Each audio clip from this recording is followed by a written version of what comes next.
मित्रों, जय हिंद जय भारत। मैं के शर्मा एडवोकेट अपने यूट्यूब चैनल कानून विद कृष्ण में आपका स्वागत करता हूं। मित्रों, मुस्लिम विधि का जिक्र है जिसमें तलाक हो, तलाक ए हसन हो, तलाक हसन हो, तलाक उल बिद्दत हो या इद्दत की मुद्दत हो। तो ऐसा नहीं हो सकता है कि उसमें हलाला शब्द का जो है जिक्र ना आए कि हलाला क्या होता है। तो ये काफ़ी मित्र जो है मेरे अक्सर पूछते रहते हैं कि हलाला की क्या सच्चाई है। तो इसके बारे में मैंने जो है थोड़ा सा मुस्लिम विधि का जो अध्ययन किया और जो मैं जितनी बुद्धि रखता हूँ उसके हिसाब से जो मैंने निष्कर्ष निकाला वो आपको बताता हूँ।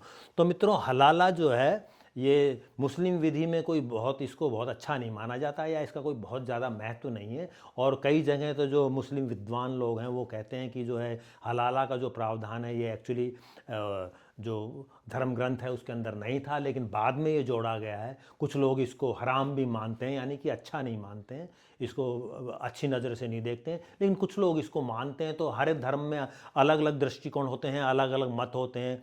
तो लेकिन कुछ को जो है रीतियाँ या कुरीतियाँ कुछ भी हो जो आप उसको समझें वो समाज में चलती रहती हैं, वो हर समाज में चलती हैं। तो मित्रों, हलाला जो जो शब्द है उसका जो मतलब जो ये है कि यदि कोई स्त्री मुस्लिम स्त्री या जो है मुस्लिम पुरुष किसी स्त्री को तलाक देता है तो तलाक देने के बाद जो है वो इद्दत की मुद्दत का पीरियड जो है वो गुजारती है और उसके बाद वो दूसरा निकाह कर सकती है।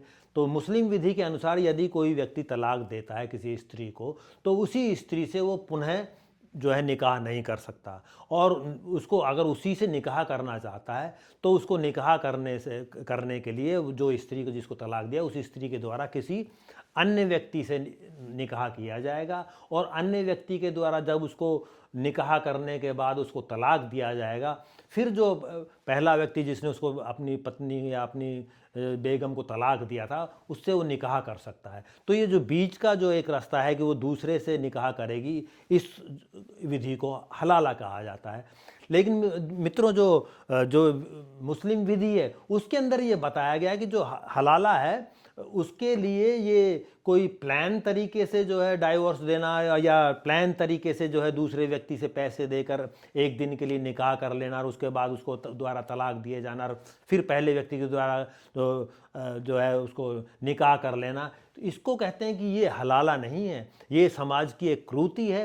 और जो है मुस्लिम विधि में इसको कभी नहीं स्वीकारा गया है। मुस्लिम विधि के अनुसार यदि किसी स्त्री को तलाक दिया गया और पहला व्यक्ति उससे निकाह करना चाहता है तो जो जिस स्त्री तलाक दिया गया उसका दूसरे व्यक्ति से निकाह होगा। वो किसी प्लान तरीके से नहीं होगा, दोनों की स्वेच्छा से, मर्जी से या सामाजिक रीति रिवाज अनुसार जैसी भी परिस्थिति उसके हिसाब से होगा। और वो बतौर पत्नी सोहर बेगम वो साथ रहेंगे और उनका जब रूटीन में तलाक होगा बिना किसी दबाव के या बिना किसी प्लानिंग के या बिना किसी योजना के, तो चाहे हो 10 साल में या जब भी हो, तो जब वो तलाक होगा तब वो पहले व्यक्ति जो है उससे निकाह कर सकता है। लेकिन जो जैसा हम सुनते हैं या जैसा देखने में समाज में आता है कि जैसे तलाक हो गया तो हलाला करने के लिए जो है पैसे देकर किसी दूसरे व्यक्ति को तैयार किया जाता है, उससे निकाह होता है और वो दूसरे दिन उसको तलाक देता है तो पहला व्यक्ति कर लेता है, उसको हलाला कहा जाता है। तो मित्रों, जो वास्तविक हलाला है जिसका कि वर्णन जो ग्रंथों में दिया है उसके मुताबिक सूरह 2 आयत नंबर 230 जो कि सबसे बड़ी जो आयत है सूरह जिसको सूरह अल बकरा के नाम से जाना जाता है, सबसे बड़ा चैप्टर है उसके अंदर। और उसके हिसाब से जो प्लान तरीके से किया गया हलाला या योजनाबद्ध तरीके से किया गया हलाला मान्य नहीं है और वो धर्म विधि या मुस्लिम विधि के अनुसार नहीं है, उसको जो है हराम माना गया है। लेकिन इसको जो है कई जगह कई मुस्लिम देशों में बंद किया जा चुका है और काफ़ी पढ़े लिखे लोग इसको अच्छा नहीं मानते हैं। तो मित्रों, जानकारी आपको कैसी लगी टिप्पणी अवश्य करें, वीडियो को लाइक व शेयर करें, चैनल को सब्सक्राइब करें। Thanks for watching. जय हिंद जय भारत।